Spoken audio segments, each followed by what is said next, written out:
So in the last talk, we were discussing this fantastic creative problem solver, Norman Bell Geddes. And we were talking about how he was a real polymath, interested and expert in many different things. In this talk, we're going to take that one step further and see how he used that polymath capability to really approach some incredibly rich and complex problems in a really novel way.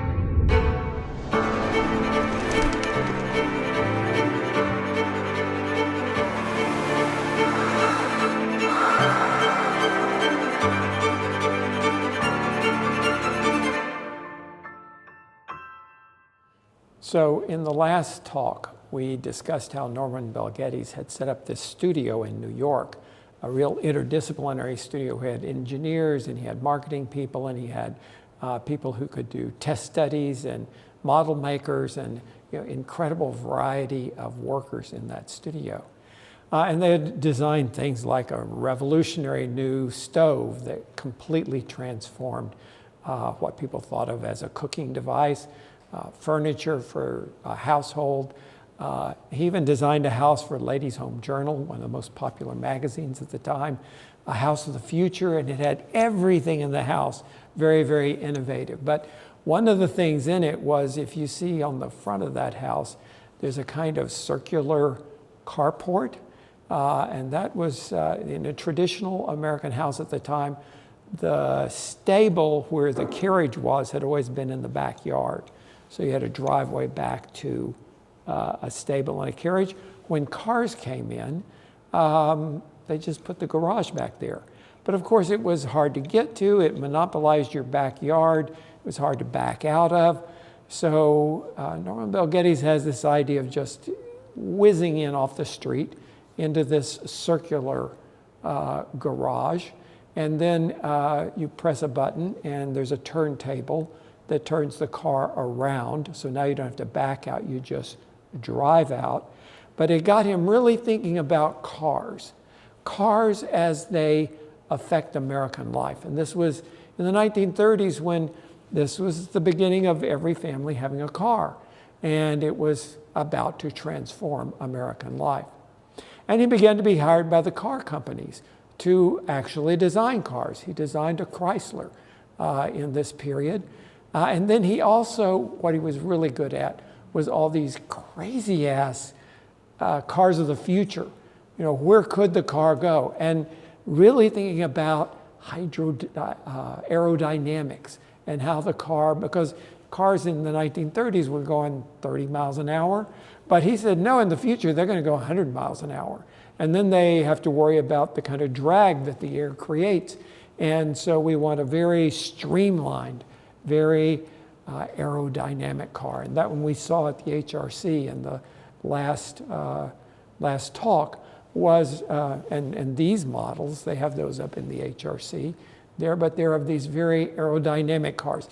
And even, as you can see, the idea of a car and an airplane merged together so that those wings would flap up. You drive on the freeway, and then when you want to take off, the wings flap down, and it becomes an airplane. Thinking way into the future. And all kinds of transportation vehicles began to be part of that studio. So they designed new trains that was in the 1930s. It wasn't until the 1980s and the Japanese bullet trains that we began to get sleek, streamlined trains like that. Completely redesigned ocean liners in that studio. Again, now not just to be aerodynamic, but also hydrodynamic, like big fishes. And of course, prior to that, it looked like a boat, and it had stacks coming out of it, and there was a lot of drag. But as they could get them to go faster, there needed to be this streamlining. And all of the life rafts and emergency vehicles, all of that, they're pushed in, and they can pop out and then be used when they need to be used. And this was an ocean liner like nobody had ever seen. There are beaches on this ocean liner. You can see that kind of glassed-in area on the right there. Those were beaches, and the glass panels retracted so that you could be on the beach in the ocean liner. There were, all kinds of elaborate entertainment devices on this. And it was just maybe the most advanced notion of what an ocean liner could be there ever was. And now, honestly, if you look at some of the more recent Disney cruise ships, they kind of look like this. But it took until the 21st century, another 70, 80 years from his conception of what it was going to be to the point where it began to, ocean liners began to look like this. He designed a yacht in the bottom left there, the Wintergreen yacht, and this was for a very wealthy guy. It was 231 feet long. It accommodated 8 passengers and 20 people in the crew. There was a 2-car garage. You can see that little thing that pops out there so that you could drive your car in there and go on your yacht to the next city, and then your car's right there to drive out. It was air conditioned, one of the first times air conditioning was in an ocean-going vehicle like this. Just in every way thinking innovation, newness in terms of transportation. And maybe the ultimate in this was this amazing airplane. This was meant to be a transatlantic airplane that would fly across the ocean. And it would have been gull wing. And the whole idea of a gull wing plane didn't come until much later, where there's really no fuselage. All of the plane is in the wings. We did finally get SST airplanes that were pretty much gull wing like that 50 years later. It would have been 528 feet from one tip of the wing to the other. It would have gone 150 miles per hour. There were 450 passengers on the plane, 150 crew members on the plane. It would have taken 42 hours to fly from New York to London. There would have been one gas stop in Newfoundland. And it would have been an incredibly luxurious thing. There were huge dining rooms and ballrooms. Of course, for 42 hours, there were places for people to sleep. There were tennis courts. There was a gym. All of this in this massive airplane. So he's thinking of all these transportation vehicles and elaborate plans for them and engineering for them pretty far along. He did whole corporate campuses in this workshop of his. This was for the Toledo Scale Factory in Toledo, Ohio. And this was one of the first conceptions of a corporate campus of the sort that many of the tech companies began to, 50 years later build in Silicon Valley or in Seattle. But it was where you lived your whole life there. There were lots of places for recreation there, meals there at all times. There was a place to get your laundry done there. There was a place to get your hair cut there. Your whole life was in this corporate campus. He kind of invented that a good, again, 50, 60 years before any corporations actually built that. He was then hired in the mid-1930s to imagine what the city would be in the future. Thinking of all these components, then what would a whole city be like? And Shell Oil Company hired him to do a study of what a city of the future would be like. And especially one that had cars in it, lots of cars. And how do you accommodate that? He looked at some of the schemes of Le Corbusier, this great French architect, who had these massive schemes for high-rise buildings with airports and freeways, and that was part of an inspiration for him. But then he took that idea from the Shell Oil Company study, and in 1937-38, he was hired to do the largest building at the 1939 World's Fair in New York. And this is a period where World's Fairs that's really where exchange of new ideas occurred. And periodically, the major cities of the world would have a World's Fair, and these great ideas would all be on display, and people would come from all over the world to see them. The largest exhibit at the 1939 World's Fair was the General Motors Pavilion. It was 7 acres that was right by the Triglav and Perisphere, which was the iconic center of the fairgrounds.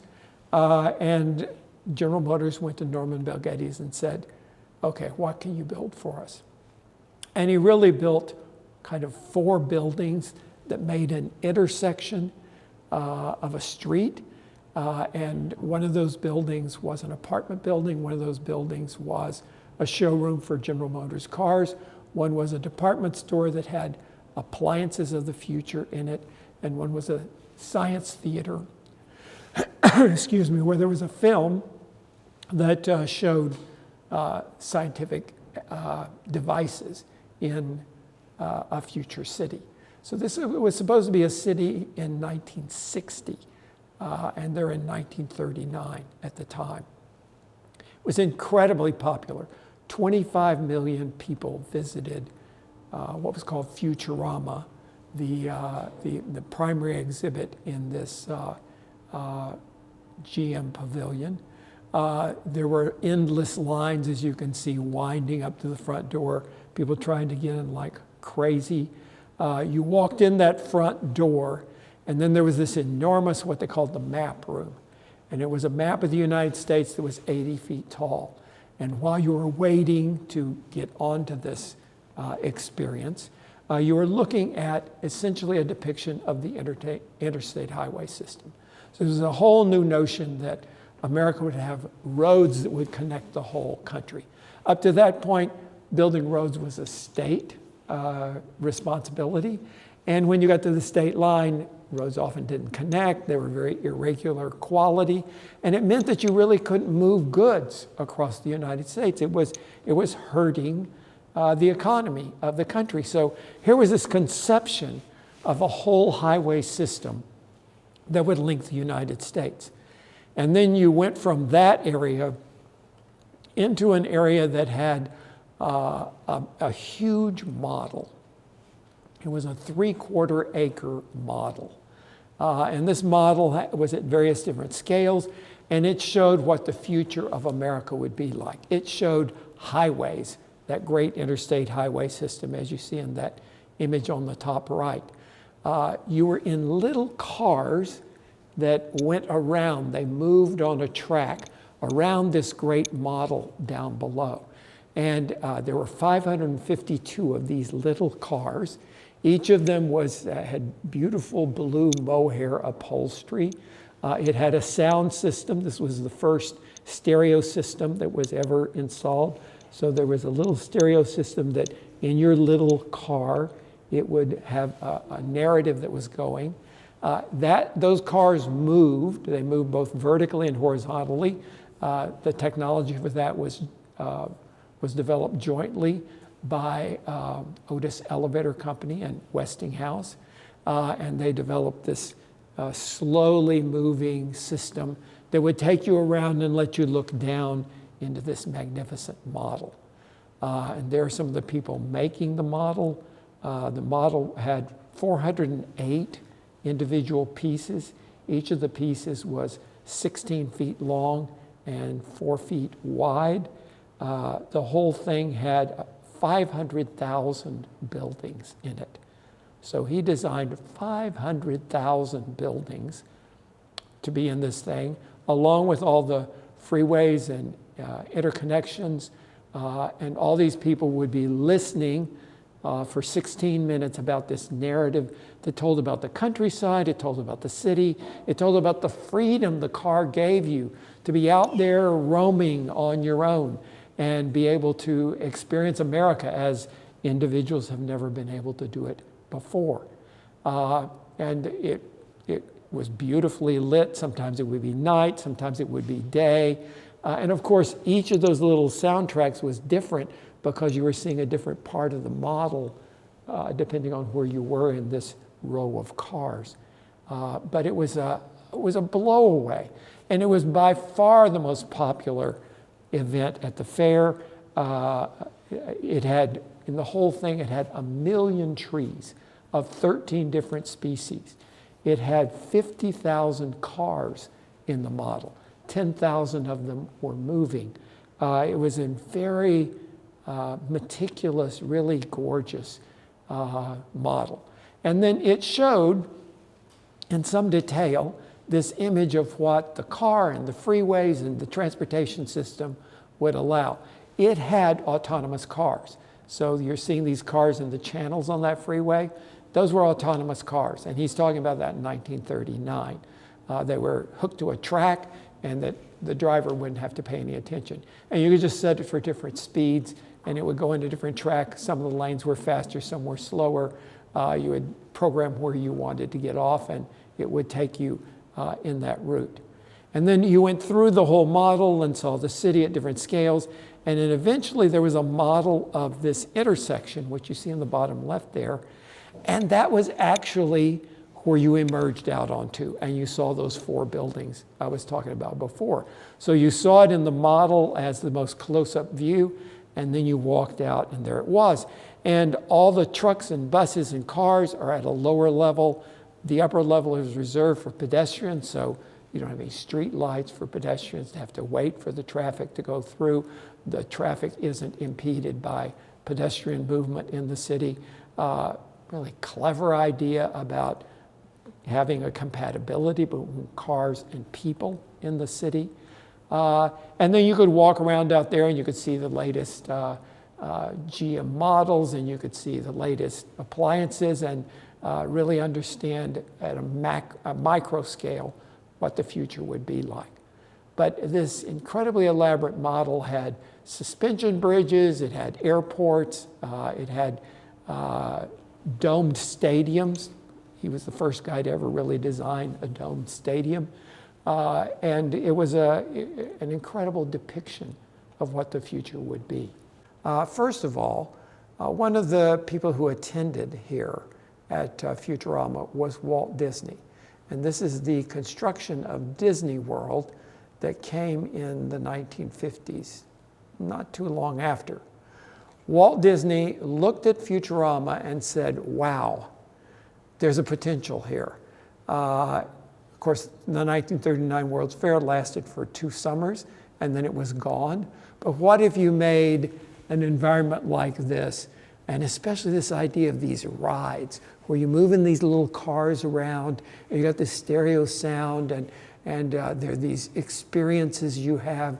What if we did that in a whole park? And it was the genius of Walt Disney to translate really the idea of Norman Bel Geddes into this incredible entertainment innovation of Disney World and Disneyland and all of the other Disney things that came out of that. Another huge impact it had was the making of this model. There were people in filmmaking who looked at that and realized, wow, we could do a completely different kind of film. Instead of filming on location or on a set that we construct in Hollywood, maybe we could make models, and especially in like sci-fi movies and movies about alien creatures. We could make whole worlds with these beautifully depicted models, and then we could film them, and we could make it seem like they were real. Because at Futurama, these incredible models did look extraordinarily real. So it had a big impact on filmmaking. And then, of course, the interstate highway system. One of the other people who attended Futurama was Harry Truman, and actually Franklin Roosevelt and Harry Truman. But Franklin Roosevelt was president at the time in 1939, and he actually went through Futurama, and then he said, I want to talk to this guy, Norman Bel Geddes. So he was brought to the White House, and there was a discussion about this notion of an interstate highway system and how would that work and how could we get that started. Roosevelt had a lot of other things on his plate. He made a little bit of a start, but it was really Harry Truman, who had also seen the exhibit, who took over from Roosevelt, and it all led to major funding for an interstate highway system that has had an incredible impact on the economy of the United States because it allowed us to move goods around in a way that wasn't possible before, and just on the lifestyle of Americans and the way we see ourselves as a country. So this enormous impact that came of this work of Norman Bel Geddes. And I'm making a really strong case here for the fact that it was hybridization that allowed him to do that. And that it really is developing our minds as polymaths, having multiple or broad interest and knowledge. This is a way to obtain a kind of creativity and to make a kind of leap and advance that is just probably not possible any other way. So hopefully we can talk about this a bit in the check-in. See you later.